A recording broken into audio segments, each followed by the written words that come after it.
Welcome back to Beyond the Labels, a space where we tell the truth about healing without performing for approval. I'm Ann Alexis, and I guide high achievers, especially those who'd been the strong ones, back into emotional safety, self trust, and real alignment. And today I'm recording from a Healing Homestead, a space I'm building for deep restoration, nervous system safety, and the kind of healing you can actually feel in your body.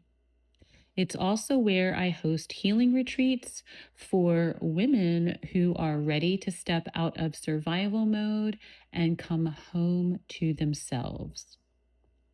So, if you're watching this and I happen to be in the background, gardening, building, resting, living, just know this is intentional. Healing isn't only something we talk about, it's something we practice. And today we're talking about cyclical harm in families, how to recognize the patterns, how to stop normalizing it, and how to break the chain without guilt tripping yourself back into the role you've always played.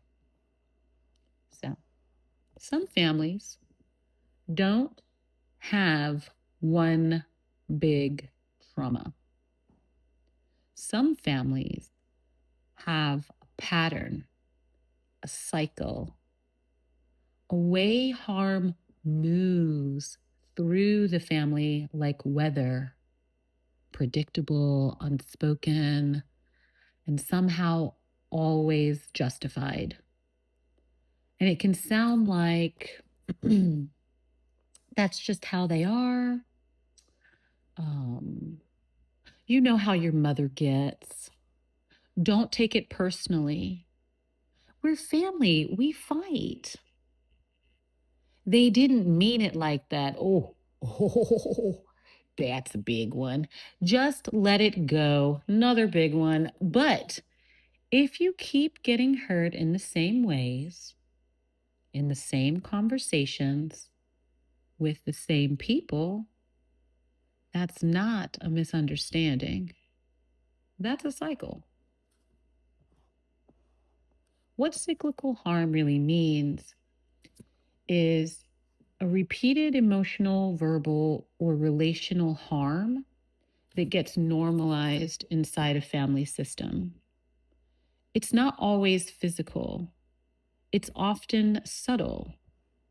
It can look like criticism disguised as concern, guilt as a control tactic. Don't play like you don't know it, all right? Silent treatment, emotional dumping. Oh, very, very 2020 to 2026, right?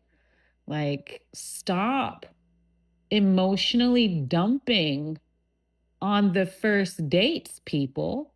Do not do that. Triangulation or pulling other people into conflict.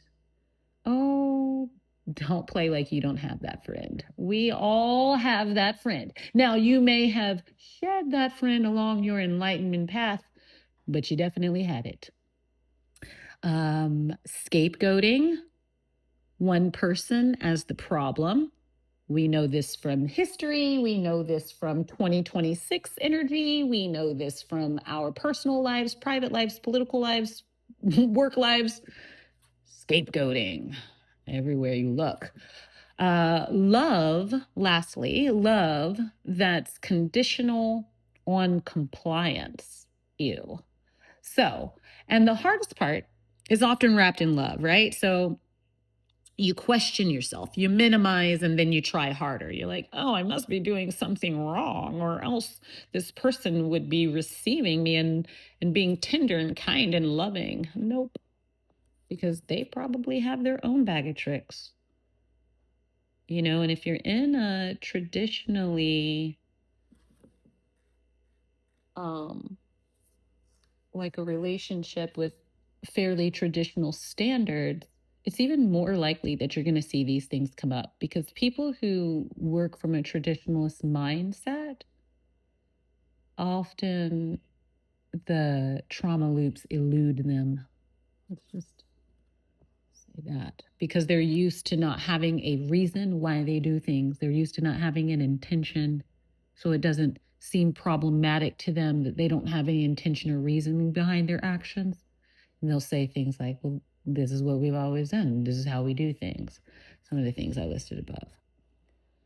So let's put this in a little bit of that homestead language, healing homestead language. So the season that keeps returning. If every year a certain season brings the same damage, the same pests, the same root, and same collapse, you don't keep pretending it's random, do you?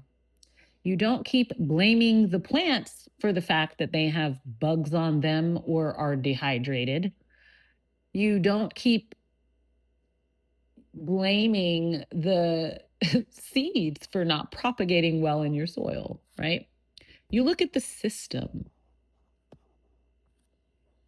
You ask, what conditions keep allowing this? What boundaries are missing? What's being overwatered, neglected, or exposed? And what needs reinforcement? Cyclical harm is a system issue, and breaking it requires system level choices. So let's talk a little bit about how love doesn't require self-abandonment. Here's the reframe. Being family doesn't give someone permission to harm you. Love doesn't require access. Love doesn't require tolerance. Love doesn't require you to be the emotional trash can. You can love people and still refuse the cycle. And if that sentence makes you feel guilty, that's not proof you're wrong. That's proof that you've been trained. Proof that you've been trained not to give a shit about yourself, but only to give yourself over to others to find worth. So I have a 4-part family harm cycle that I want to share with you. The most cyclical harm has a pattern. And here's one common loop. So it starts with the buildup, which is that tension rises and you feel it before anyone says it. You start bracing, you start performing, you start trying to keep things smooth. Then secondly, you move to the incident. And this is the harm happening, a blow up, a jab, a disrespectful comment, a boundary violation, a betrayal. Then the minimization begins. Someone says, "You're too sensitive." That's not what I meant. You always make things a big deal. You're such a drama queen. Why can't you just move on? Why can't you let it go? This is where the cycle gets protected. And then the fourth part of the loop is the reset without repair. And that is what locks in the problem for the next round. Everyone acts normal again. No one is accountable for fucking anything. No one's changed their behavior. It's just time passing, which most people are probably ruminating in. And then the buildup starts again. That's the chain. That's the loop. That's the 4-part family harm cycle, also known as brushing it under the rug. Keeping family stuff between us. What happens in the house stays in the house. Nah, none of that. None of it. It's all going out the door, people, because here we're about thriving, not surviving from moment to moment to moment, constantly in a state of like scarcity and catastrophe and worry. So, why you feel stuck is because you're trying to break a cycle while still playing your role. That's what's going to jack you up. You can't you can't have both. You can't sit in the bar and get sober. I don't know. Maybe you can. Tell me, please put in the comments anybody that you have ever met, known in your life that found sobriety in a bar or a trap house. Call me out. Let me know how wrong I am on this one, right? But if you feel stuck, it's because you're trying to break a cycle while still playing the role within the cycle.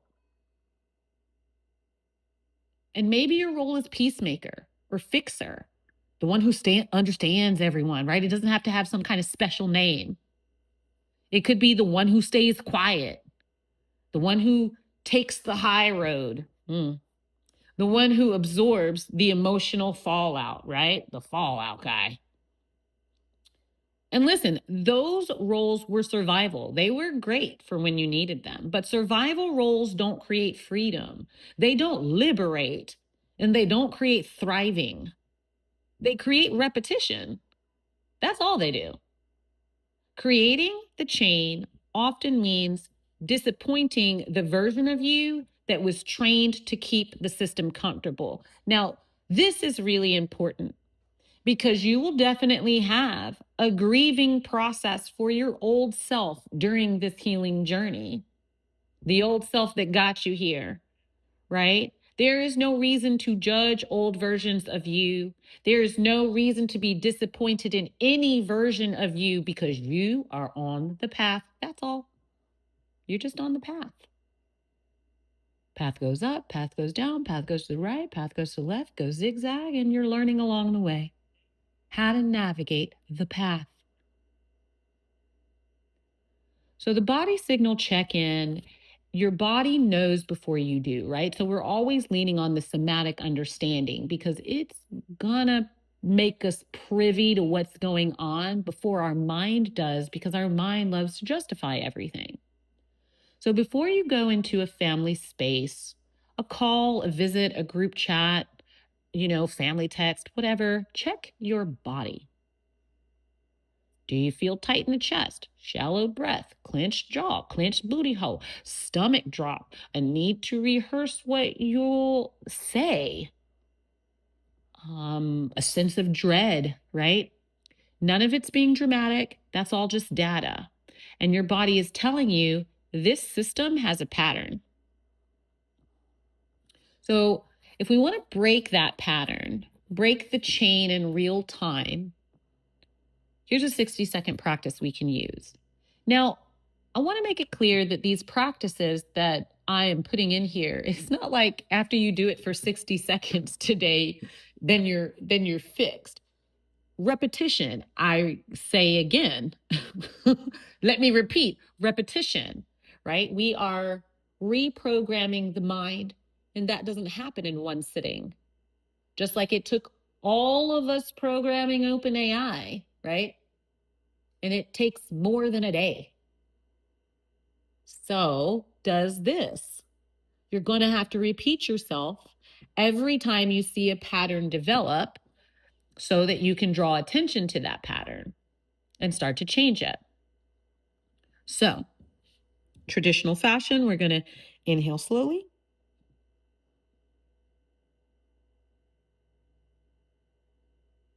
And then we're going to exhale for longer than we inhaled.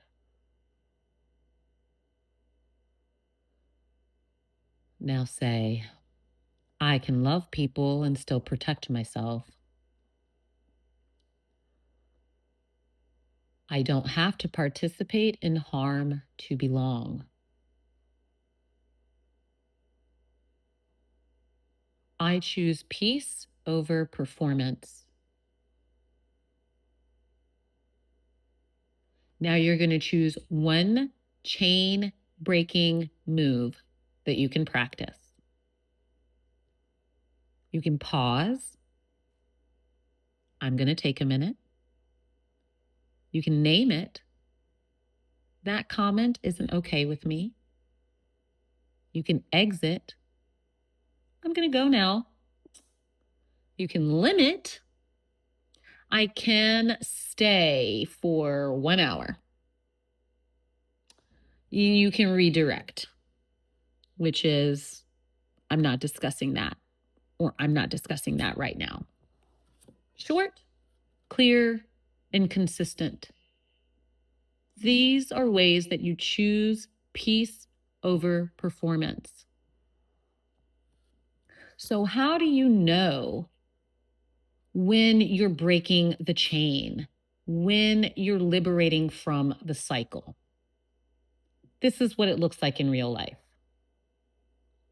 Not defending yourself to people committed to misunderstanding you. So, all these people, they get in, they want to make crazy comments, like whatever. You're online, you're in real life, people talking shit, nothing new. Nothing new.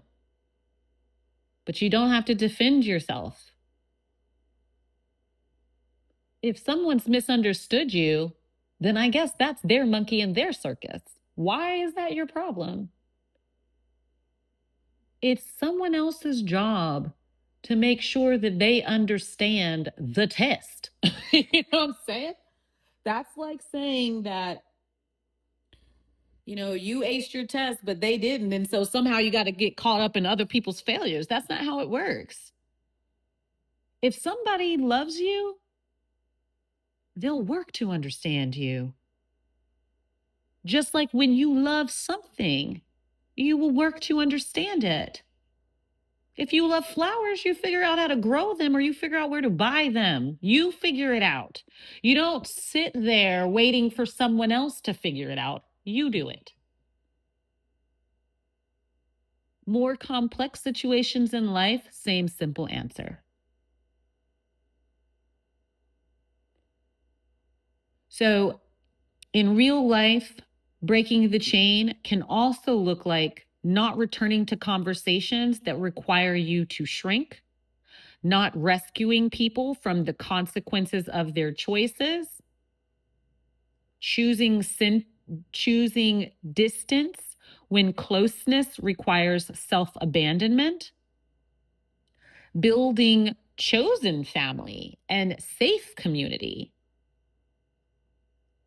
doing your healing even when the family calls it too much. Let me hit you with it again because it's real important, because I'm going to tell you right now, family will come for you. If you are the designated cycle breaker, somebody in there is coming for you. Somebody's not going to like it. Why is she always being extra? She always doing that yoga. She always eating them green things. Blah, blah, blah, blah. You don't have to explain yourself. Why would people who don't know or care anything about healing understand what you're talking about? They wouldn't. So you can work smart or you can work hard. You can spend your time trying to explain it to them, which is nothing but their way of manipulating energy out of you, while you get increasingly frustrated trying to make them understand why you've chosen Pilates. Or you can just let them be misunderstood and they figure it out on their own because they're adults. So they can read a book or they can Google or they can figure it out. But it doesn't have to be you that explains them. We now have search engines. Search it on the engine. But I can't explain it to you because I'm busy living my best life in healing, right? So if you have real questions, people really want to know, that's different. But we're talking about people in the family that are going to be like, you're doing too much and you're doing the most, and I don't get it, and that's how she is, and blah, blah, blah, blah. So sometimes breaking the chain is loud, but most of the time, to be honest, it's quite quiet because it's something that you're doing for you on the side with you. It's actually not something that's an active process that you're involving your family in. So it's quite quiet. You just start changing, and then you become more like, I said what I said. And then that's just what it is. And people have to have to deal with that. And however they deal with that, that's on them. But it's you refusing to normalize harm, which is absolutely required in order to feel safe in your own life and be genuine and show up as your true and full self. So, if this podcast brought up a lot, I want you to know you're not alone. Family cycles can be some of the hardest to break because they're tied to identity, loyalty, and belonging. So if you're ready to go deeper, start with my alignment assessment. From there, you'll receive your personalized healing blueprint. So you're not guessing what you need or trying to heal with generic advice. And if you want to talk it through with me, book a 15-minute consultation. They're always available. And we'll look at your family system, the role you've been carrying, and what boundaries would actually feel aligned and sustainable for you. Until next time, may you be the one who ends the cycle without losing your softness.